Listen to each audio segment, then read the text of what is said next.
प्यारे बच्चों, कैसे हो? आज अपन पढ़ेंगे वेक्टर का थर्ड टॉपिक और टॉपिक का नाम है addition of vector by analytical method. इससे पिछले टॉपिक में अपने बात करी थी ग्राफिकल मेथड से सोल्व करना। आज अपन एनालिटिकल मेथड से उसका एडिशन कैसे निकालते हैं, जिसको अपन बोलते हैं रिजल्टेंट वेक्टर। देखो, सपोज ये ए आपका वेक्टर है और बी वेक्टर ये है और इसके बीच में थीटा एंगल है। मैंने बताया था अगर टेल से टेल को कोइंसाइड कर दें तो दोनों के बीच में एंगल आ जाता है। देखो, सबसे पहले अपन क्या बनाएंगे, अपन इसको चाहे तो इसको ट्रायंगल लॉस का भी डायग्राम बना सकते हैं, चाहे पैराग्राम का भी बना सकते हैं। अपन ट्रायंगल से कर रहे हैं उसको, ये ए है, वही इसकी लेंथ इसके मैग्नीट्यूड के हिसाब से रिप्रेजेंट होगी। फिर आपका ये बी बनाना है। अपन ट्रायंगल लॉ में तो क्या होता है, सेम ऑर्डर बनाते हैं, ये बी। अच्छा, ये एंगल क्या होगा, जब इसको पैरेलल शिफ्ट करोगे यहाँ पे इस तरह, तो ये थीटा ही रहेगा। ये दोनों वेक्टर के बीच में एंगल यहाँ पे हो जाएगा, क्योंकि इसको आगे खिसका दो, आप इसको आगे शिफ्ट कर दो तो वो थीटा इधर आ जाएगा। और ये आपका इसका रिजल्टेंट है। तो अपन को कुल मिला के ये लेंथ निकालनी है। ये इसका अपन नाम दे देते हैं ओ एम एन। ये ओ एन आपका ए वेक्टर है, एम एन आपका बी वेक्टर है और ये रिजल्टेंट, और ये ए से बना एंगल है। तो एक तरह का ये लेंथ निकालने के लिए अपन क्या करते हैं, इसका एक राइट एंगल बनाते हैं, इसके कंपोनेंट कर लेते हैं बी के। देखो, ये बी लेंथ है और इसको अपन ये नाम दे दो पी। ये हो जाएगा आपका बी, ये एन पी और ये थीटा। बी के दो कंपोनेंट कर रहे हैं, बी के, इस बी को अपन ऐसे लिखते हैं। तो ये आपका M P divided by M N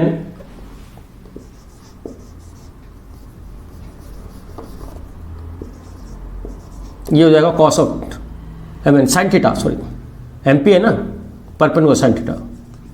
तो एम पी हो जाएगा, अच्छा एम एन कितना है बी, इसको बी लिख सकते हैं, तो ये हो जाएगा बी साइन थीटा। भाई इसकी लेंथ ए है, इसकी लेंथ बी है एक तरह, और एंगल थीटा है। ए वेक्टर की लेंथ ए है, बी वेक्टर बी है, मतलब इसका मैग्नीट्यूड ए और इसका मैग्नीट्यूड बी, बी वेक्टर का। ऐसे ही आपका N P upon M N cos of theta पर, तो ये तो हो गया बी, तो एन पी कितना हो गया, बी कॉस ऑफ थीटा। तो ये लेंथ आपकी बी साइन थीटा हो गई और ये लेंथ हो गई आपकी बी कॉस थीटा हो गई। तो अपन इसको इस तरह कर सकते हैं, इसको बी के कंपोनेंट को, बी को दो हिस्सों में बांट दिया, तो ये तो हो गया बी साइन थीटा। और बच्चों ये आपकी लेंथ हो गई इतनी बी कॉस थीटा। अब ट्रायंगल अपन राइट एंगल में कन्वर्ट कर दिया, इस बी के दो हिस्से कर दिए, बी साइन थीटा और बी कॉस थीटा। अब ट्रायंगल ले लो, ट्रायंगल राइट एंगल हो गया, ट्रायंगल ओ एम पी में, ओ एम पी। तो ये आपका राइट एंगल बन गया आपका। तो ये लेंथ हो गई बी साइन थीटा और ये टोटल लेंथ हो जाएगी ए प्लस बी कॉस थीटा, और ये आपका मार्किंग हो गया पी और एम, और ये हो गया आपका ओ। तो बच्चों ये आपका समझ में आ गया होगा कि मैंने बी के दो कंपोनेंट किए हैं, एक तो बी कॉस थीटा और एक बी साइन थीटा, और इसकी जगह राइट एंगल बना दिया, इसके दो हिस्से कर दिए, ये ले लिया इसके साथ, ये जुड़ जाएगा और ये इसके अंदर। अब राइट एंगल में क्या होता है, आर स्क्वायर, इसका मैग्नीट्यूड को आर लिख गया। तो अपन जानते हैं ओ एम का square is equal to Pythagoras पर थ्योरम लगा दी, OP का स्क्वायर प्लस MP का स्क्वायर। अब ये OP का स्क्वायर ये हो गया B sin थीटा का स्क्वायर प्लस, और ये जो आपका MP है B sin theta, sorry OP लिख देते हैं, ये हो जाएगा A प्लस B, इधर लिख दिया मैंने, कहो इसको। और अब इसको और अपन इसको सोल्व कर लेते हैं, तो R स्क्वायर, अच्छा OM को R का मैग्नीट्यूड R लिख दिया, तो ये R स्क्वायर हो जाएगा equal to B square sine square theta plus A square plus B square cos square theta plus 2AB cos of theta. और थीटा दोनों एंगल को बीच में है, ये ध्यान रखना, एंगल दोनों वेक्टर के बीच में एंगल है थीटा, वो जो थीटा इधर ये और ये सेम है। अच्छा, इसमें B square sine square theta और B square cos square theta में B स्क्वायर कॉमन ले लेते हैं, तो बन जाएगा आपका, इसको इधर लिख देता हूं मैं। अच्छा, इसको मैं इधर मिटा के इधर लिख देता हूं, थोड़ा सा हल्का सा, देखो, तो R square is equal to, अच्छा ये B स्क्वायर ये आएगा, सॉरी ये आपका B स्क्वायर कॉमन आ गया, अच्छा A स्क्वायर हो गया, B स्क्वायर कॉमन आएगा तो sign square theta plus cos square theta और 2AB कॉस थीटा। तो बच्चों आपको ये समझ में आ गया होगा।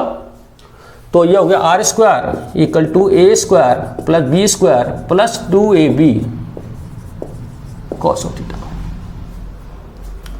तो बच्चों R आएगा आपका, इसको आप चाहे तो A square plus B square plus 2AB cos of theta का रूट। ये आपका कहने का मतलब है फर्स्ट वेक्टर का मैग्नीट्यूड का स्क्वायर प्लस जो सेकंड वेक्टर है उसका मैग्नीट्यूड का स्क्वायर, और फर्स्ट वेक्टर का मैग्नीट्यूड प्लस सेकंड वेक्टर और उनके बीच में एंगल कॉस थीटा डिपेंड कर रहा है। ये आपका R। चाहे तो आप इसको ऐसे भी लिख सकते हैं, R वेक्टर का ऐसे भी लिख सकते हैं, चाहे तो ऐसे लिख दो चाहे ये लिख दो, एक ही मतलब। दूसरा आपका देखा था R जो वेक्टर A से कितना एंगल बना रहा है, तो इसमें देखो ये आपका अल्फा है, ये भी निकल जाएगा, तो tan अल्फा रिजल्टेंट वेक्टर जो आपका A से बना एंगल मेक विद A से, तो tan alpha is equal to B sine theta upon A plus B cos theta.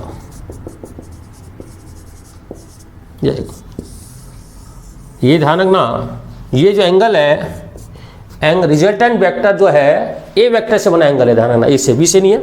ये angle make with A vector, angle make with A vector, ध्यान रखना। तो आपके दो फॉर्मूले आपके पास ये आ गए, अब इनको यूज करना है अलग अलग केसेस में कि इनका रिजल्टेंट क्या आता है। ये मैं मिटा देता हूं उसके अंदर। तो कल अपन ने जो ग्राफिकल मेथड बताया था और ये आज अपन इसका मैथमेटिकल मेथड बता रहे हैं। देखो, केस फर्स्ट, थीटा अगर जीरो जाए, थीटा जीरो का मतलब है दोनों एंगलों के बीच में एंगल थीटा जीरो है, तो इसमें R जो आएगा वो आ जाएगा A square plus B square plus 2AB cos of zero, और कॉस जीरो की वैल्यू +1 होती है, तो ये हो जाएगा A प्लस बी का होल स्क्वायर हो जाएगा, तो R इज इक्वल टू हो जाएगा A प्लस बी का होल स्क्वायर का रूट A प्लस बी। अच्छा, ये बच्चों ये वेक्टर की मैक्सिमम वैल्यू होती है, क्योंकि दो वेक्टर का सम सब जब ज़्यादा से ज़्यादा कब होगा, जब थीटा जीरो, ये R मैक्सिमम वेक्टर का, इससे ज़्यादा कभी ज़्यादा नहीं हो सकता। केस सेकंड ये है, अगर थीटा 180 हो गया, अपोजिट का मतलब ये है कि A वेक्टर और B वेक्टर अपोजिट है, 180 एंगल है, तो उनका रिजल्टेंट का सम क्या होगा, रिजल्टेंट क्या होगा, रिजल्टेंट वेक्टर जो होगा उसका मैग्नीट्यूड क्या होगा। तो यहाँ पे क्या हो जाएगा, R is equal to A square plus B square 2AB cos 180, और कॉस 180 की वैल्यू कितनी होती है, -1, तो यह आपका R इज इक्वल टू हो जाएगा ए माइनस बी का A square B square minus 2ab cos 180 की वैल्यू ये थी। तो ये आप चाहो तो इसको a माइनस बी का होल स्क्वायर भी लिख सकते हैं,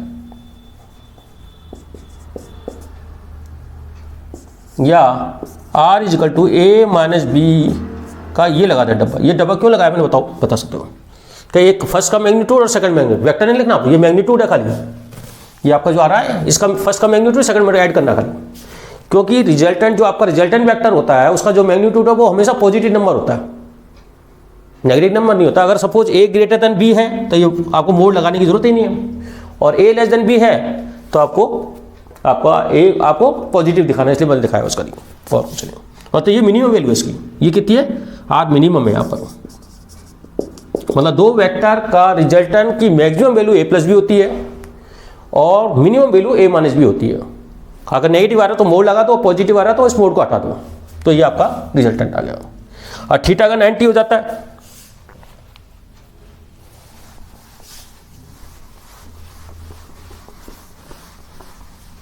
ये case third, theta equal to 90 है। अच्छा, इसके अंदर वैल्यू रख देना, अगर यहाँ पे भी ये एंगल अगर आप 0 रखते हो तो अल्फा का एंगल आ जाएगा, और 180 रखते हो तो ये आपका, इसके अंदर भी वैल्यू रखनी है थीटा की, वही वैल्यू रखती है तो अल्फा आ जाए, alpha with make by A vector. तो थीटा 90 में क्या हो जाएगा इस केस में, R A square plus B square 2ab cos 90। अच्छा, cos 90 की वैल्यू 0 होती है बच्चों, तो ये r जो आएगा वो आएगा ए स्क्वायर प्लस बी स्क्वायर का रूट 90 केस में। और जो एंगल बनेगा इस केस में tan अल्फा, इधर अपने पास जगह नहीं है, इसको अपन बिठा के सही कर देते हैं।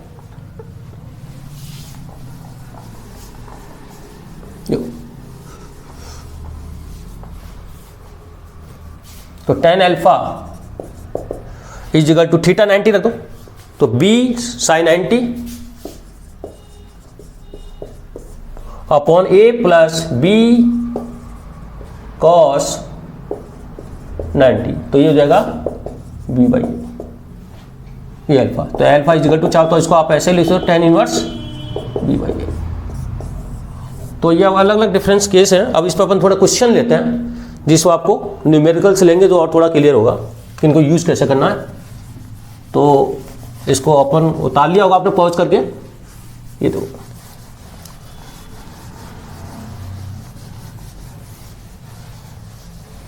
जैसे एक छोटा क्वेश्चन है कि ए वेक्टर है या F1 वेक्टर मान लो 4 न्यूटन, F2 आपका 6 न्यूटन। तो आपको बताना F मैक्सिमम F मिनिमम क्या होगा। तो F मैक्सिमम क्या होगा, F मैक्सिमम हो जाएगा 4 प्लस 6 10। F मिनिमम कितना होगा, अच्छा ये F मैक्सिमम कब मिलेगा, जब F1 और F2 के बीच में एंगल 0 होगा, और F मिनिमम कब होगा जब F1 और F2 के बीच में 180 होगा। तो 4 माइनस 6 ये 2 न्यूटन।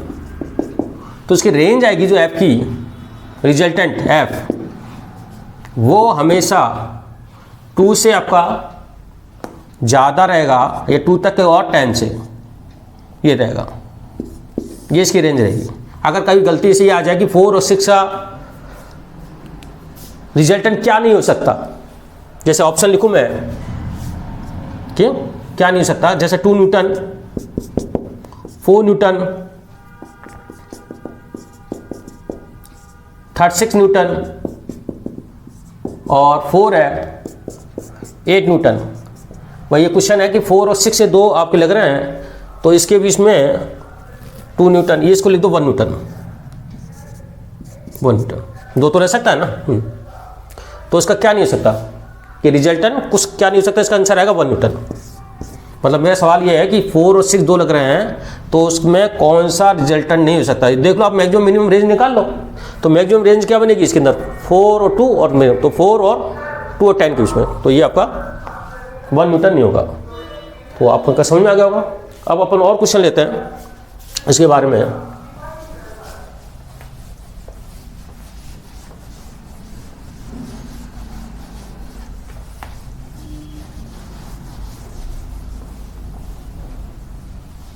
देखो अब ये क्वेश्चन ये है कि जो अपन r लिखते हैं वो इस तरह भी लिख सकते हैं, ये तो वेक्टर है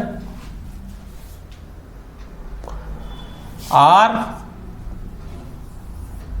अगर थीटा 0 है, या अपन से ये क्वेश्चन पूछ ले कि a प्लस b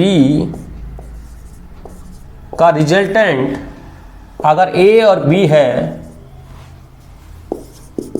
तो what is angle between a and b, what is angle between a vector and b vector.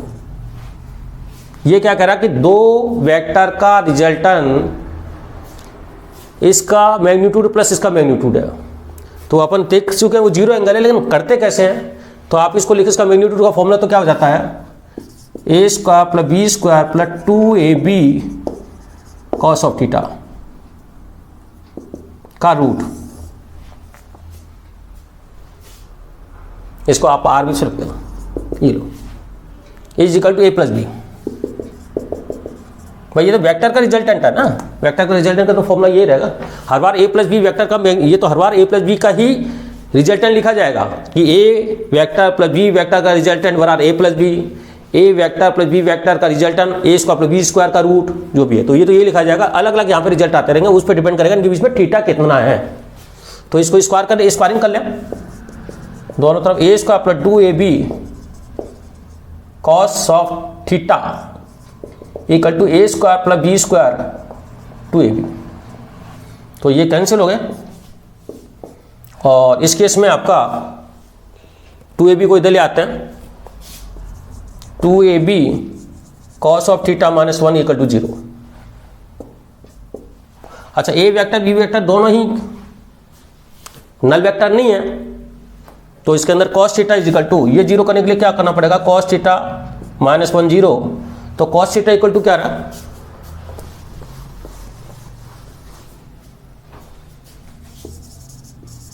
One, तो थीटा इज इक्वल टू 0। तो आपका ये अगर क्वेश्चन पूछे तो ये a प्लस बी का resultant is equal to a plus B हो तो एंगल कितना होना चाहिए, a प्लस बी। और अगर माइनस आता है तो देखो माइनस के लिए क्या आता है, देखो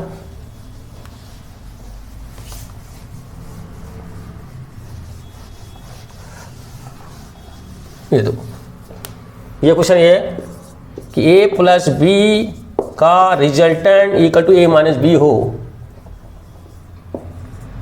तो व्हाट इज, वही है what is angle between a and b vector b vector.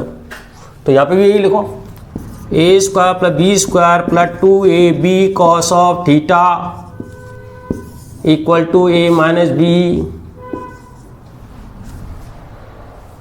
a square plus b square plus 2ab cos of theta equal to a square, squaring कर दिया, ये हो गया a स्क्वायर b स्क्वायर से a square b square काट दो, इधर 2ab आप कॉमन ले लो, कॉस ऑफ थीटा, इसका ये आपका माइनस का होगा, इधर आ गया, ये माइनस का प्लस का हो जाएगा, सॉरी प्लस का आएगा, समझ में आया, ये माइनस का प्लस का हो जाएगा, ये प्लस आएगा, तो इसके अंदर ये तो 0 होगा नहीं, तो ए और बी नल वेक्टर नहीं है, तो इसमें कॉस थीटा प्लस 1 बराबर 0, तो cos of theta is equal to minus 1, तो theta is equal to 180 degree. तो अगर आपका a प्लस बी का रिजल्टेंट a माइनस बी है तो उनके बीच में एंगल 180 होगा। ये और एक क्वेश्चन लेते हैं अपन, the maximum and minimum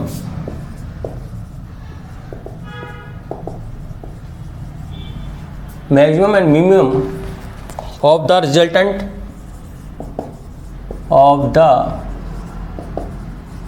resultant of two given vector,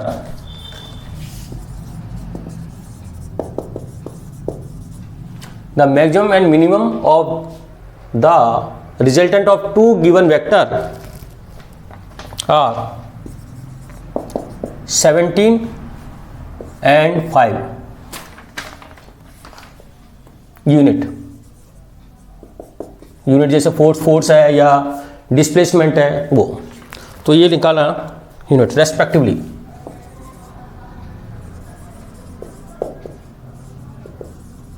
अब क्वेश्चन ये है, if these two vector at right angle to each other,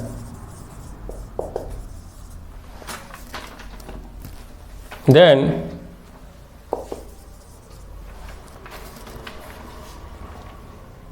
what is the resultant of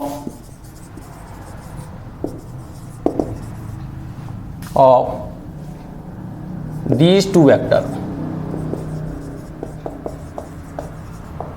देखो ये लिखा था, maximum and minimum of the resultant of two given vector are 17 and 5 units respectively. If मतलब maximum force और मिनिमम force तो दिखा रखा कितना, मैक्सिमम 17 और 17 और 5। If these two vector are right angle to each other, then what is resultant of these two vector, उनका क्या होगा? देखो इस केस में क्या होगा, अगर सपोज ए वेक्टर और बी वेक्टर, तो ए को ए मान लेते हैं, ए प्लस बी, ये तो होगा 17, क्योंकि अपने इससे पहले बता चुका कि मैक्सिमम और मिनिमम जो है वो तो आपका ए प्लस बी होता है, ए माइनस बी, वो 5। ए ग्रेटर देन बी मान लिया अपन ने, अज्यूम कर लिया, कोई दिक्कत नहीं। तो इन दोनों को ऐड कर लो, 2a इक्वल टू 17 ऑफ 5 20 22 17 और 7, सॉरी इसको 7 कर लीजिए, 7 तो ये होगा 24, तो ए इक्वल टू हो जाएगा आपका 12, तो बी इक्वल टू कितना आएगा, ए प्लस बी सिर्फ 5। अच्छा, if these two vector are right angle में क्या हो जाता condition, A square plus B square plus 2ab cos of 90, ये होता है। तो ए की वैल्यू कितनी है, 12 का स्क्वायर प्लस 5 का स्क्वायर, और ये आपका 2ab 0 हो जाएगा, तो ये जाएगा 144 प्लस 25, ये आएगा 16930, ये आंसर हो जाएगा। तो बच्चों क्वेश्चन समझ में आ गया होगा। अब 2 क्वेश्चन और लेते हैं छोटे छोटे, वो देखो इसको, the sum of the magnitude of two force, the sum of magnitude of two force, resultant का नहीं है, ध्यान, sum of magnitude of two force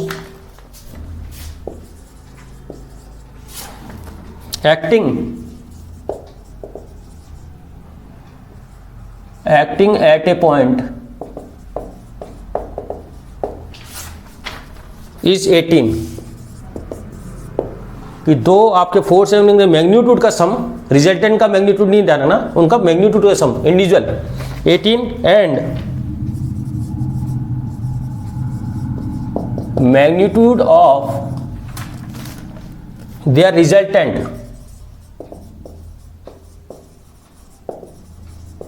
magnitude of their resultant is 12. If resultant is at 90 degree with force of smaller magnitude, force of smaller magnitude कि जो resultant है वो smaller magnitude से 90 degree पर है, लिखा है the resultant is at 90 degree with force of smaller magnitude. तो what are the magnitude of the force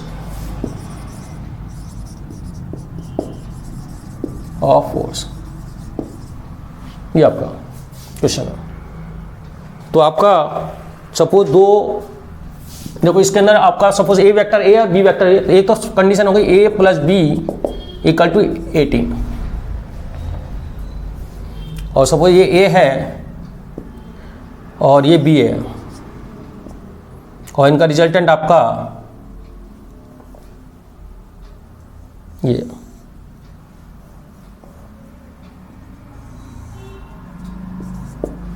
ए और बी है, कोई रिजल्टेंट दिखाना ना। ये थोड़ा बड़ा दिखा देता हूं आपको। क्या होता है जब दो वेक्टर का रिजल्टेंट आपका 90 डिग्री बनाता है ना, तो दोनों वेक्टर के बीच में ऑब्ट्यूज एंगल होता है, तो एक तरह डायगोनल हो गया ना। ये देखो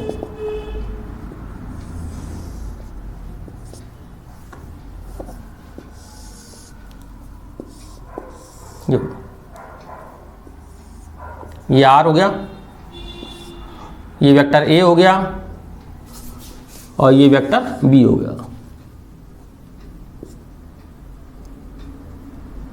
ये आपका रिजल्टेंट, और ये एंगल पूरा पूरा अल्फा है, ये अल्फा 90 है। ये रिजल्टेंट है आर, ये ए, ये बी। ये ध्यान रखना, दो वेक्टर का रिजल्टेंट अगर एक वेक्टर से 90 डिग्री एंगल बना रहा है तो 100% दोनों वेक्टर को बीच में एंगल, क्योंकि ये डायगोनल बीच में से पास होता है ना, तो ये थीटा आपका 90 से जाता होता है दोनों वेक्टर के बीच में। ये अल्फा है, मतलब अल्फा इज इक्वल टू 90 है ये। तो अपन फॉर्मूला देखते हैं, tan alpha is equal to क्या होता है, B sine theta A plus B cos theta. अब ये 90 बना रहा है अल्फा रिजल्टेंट, तो इसको 1/0 इनफाइनाइट होता है, tan 90 वैल्यू, तो इसको 1/0 भी लिख सकते हैं। 1/0 इज इक्वल टू, क्योंकि ये आपका 90 है, तो B sine theta A plus B cos of theta. तो इससे क्या प्रूफ हुआ, इससे पता चल रहा है। देखो A plus B cos of theta is equal to 0। अच्छा, दूसरा ये लिखा है कि ये एंगल थीटा है। अच्छा, जो ये थीटा है तो रिजल्टेंट तो इससे 90 बना रहा है, लेकिन इनका जो रिजल्टेंट 90 तो बना रहा है, लेकिन इसके रिजल्टेंट की जो वैल्यू है इस टाइम वो क्या है 12। तो 12 क्या आएगा, 12 का square is equal to A square plus B square plus 2ab cos of theta. क्योंकि इसके बीच में पूरा जो एंगल बना हुआ है ये आपका यो है, ये आपका, ये तो अल्फा है तो 90, और ये पूरा पूरा थीटा है, ये ना, ये थीटा है। ये देखो रिजल्टेंट तो ए से 90 बना रहा है, और ए और बी के इसमें आपका ऑब्ट्यूज एंगल है ये। अब देखो, अब इसके अंदर अपन थोड़ा सा एक वेरिएबल में ले आता है इसको, तो बी कॉस थीटा की जगह माइनस से लिख दें, तो A square plus B square plus 2a minus B, नहीं इसको लिख देता माइनस ए, बराबर 144। तो 144 इज इक्वल टू हो जाएगा आपका बी स्क्वायर माइनस ए स्क्वायर, बी स्क्वायर माइनस ए स्क्वायर। इसको भी क्या ले सकते हैं, बी माइनस ए और बी प्लस ए। अच्छा, एक कंडीशन अपन को ये दे रखी है, दूसरी कंडीशन ये आ गई, इससे ये तीसरी रख दिया। इसकी वैल्यू क्या रख देते हैं, बी प्लस बी के 18 तो आ जाएगा 144 18 बी माइनस ए। तो 18 का अगर डिवाइड करेंगे तो B minus A is equal to 8 आ गया 36। अब बी माइनस ए आपकी वैल्यू होगी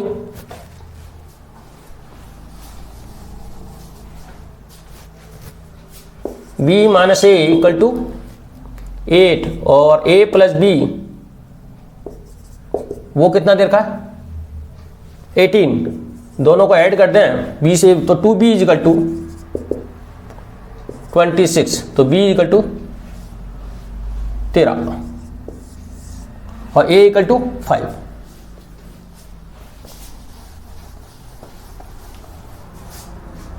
a इक्वल टू 5 ये answer individual.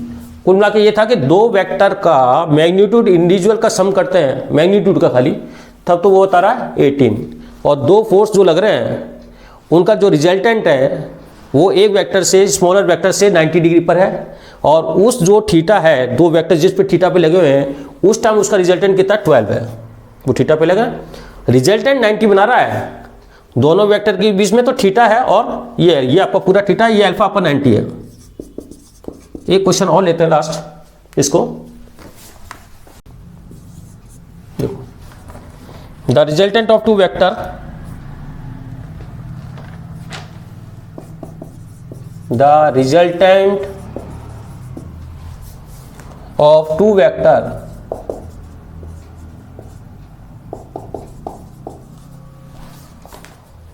A and B, यहाँ रिजल्टेंट की बात हो रही है, देखना resultant of two vector A and B is perpendicular to the vector A and its magnitude is equal to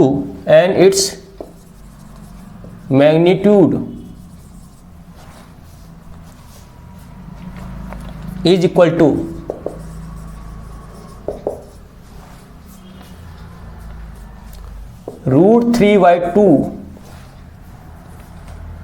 of equal to √3/2 of the magnitude of the B vector। ये है its magnitude is equal to √3/2 of the magnitude of the vector B। तो find question ये है find out the angle between A vector and B vector. ये तो बच्चों अपन इस question के क्या मतलब है देखो सुनो पहले, the resultant of two vector A and B is perpendicular to vector A. कहने का मतलब है जो रिजल्टेंट है ना,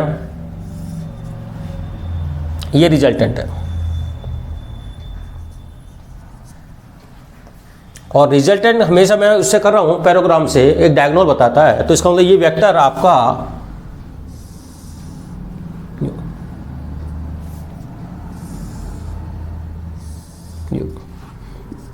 ये आपका ए वेक्टर है, ये 90 डिग्री है, ये बी वेक्टर है, इसके पैरेलल अपन ने ये इधर बना दिया, ये ट्रायंगल लॉस हो जाएगा, चाहे तो इससे कर दो ये राइट एंगल। देखो इसके अंदर अपना ए वेक्टर इधर है, बी वेक्टर इसको बनाओगे ट्रायंगल से तो ये रिजल्टेंट आ गया, और आप इसको दो तरह से कर सकते हो, तो ट्रायंगल से रिजल्टेंट ये दिखाना उल्टा, इन दोनों को सेम ऑर्डर, ये अपोजिट, ये पिछले लेक्चर में बताया था अपोजिट। और यहाँ पे अपन किससे करा पैराग्राम, तो ये आपका एडजेसेंट साइड होगी ए बी, तो ये जो आर है तो vector A and its magnitude is equal to √3/2 of magnitude of vector B. मतलब इसका जो मैग्नीट्यूड है बी का वो है √3/2 बी का मैग्नीट्यूड।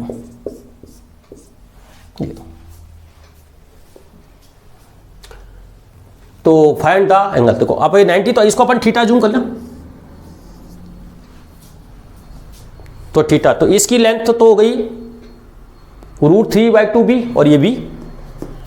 भाई अगर आप ट्रायंगल ये सी बात कर रहे हैं तो ये अगर b आपका √3/2 b है तो ये b है, ये r हो गया ये वाला।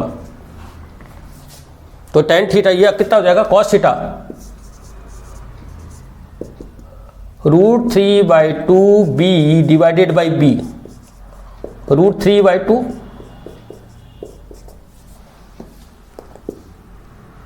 तो थीटा कितना हो गया 20 डिग्री,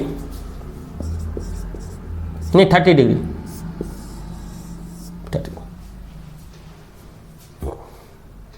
अब ये 30 डिग्री आ गया, 30 और 90, तो एंगल बिटवीन टू वेक्टर कितना हुआ,